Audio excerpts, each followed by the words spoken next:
ભરૂચના નાંદ ગામે ખેડૂતનો મૃતદેહ શંકાસ્પદ હાલતમાં મળી આવ્યો હતો। ભરૂચ તાલુકાના નાંદ ગામે 54 વર્ષીય બદુભાઈ વસાવાનો મૃતદેહ રહસ્યમય હાલતમાં મળી આવ્યો હતો।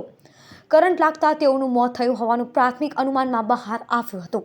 તો બીજી તરફ પરિવારજનોએ ઝાટકા મશીનથી ખેડૂતનું મોત થયું હોવાની શંકા સેવી હતી। પોલીસે આ અંગે આગળની તજવીજ હાથ ધરી હતી।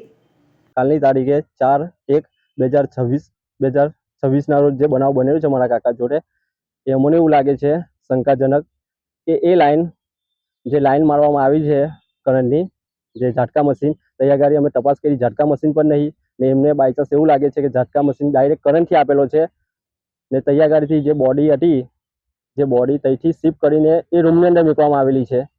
જે ખેતર માલિક તૈયારથી બાજુમાં જ છે, બાજુનું મિનિમમ બાજુ સેમ ટુ સેમ બાજુમાં જ છે ખેતર માલિકનું ખેતર ને તૈયારી કેવું કપાસનું વાવેતર કરેલું છે ને તૈયારી સાહેબ ભૂંડ બી નુકસાન કપાસને કરી ના શકે। ને રહી વાત બકરોની, જે બકરા ઢોર એ પણ એમને નુકસાન ના કરી સાહેબ, તો એના કારણે જે ઝાટકા મશીન લાગેલું છે એના કારણે મારા કાકાનું મૃત્યુ પામ્યું છે। તો સાહેબ અમને ન્યાય મળવો જોઈએ।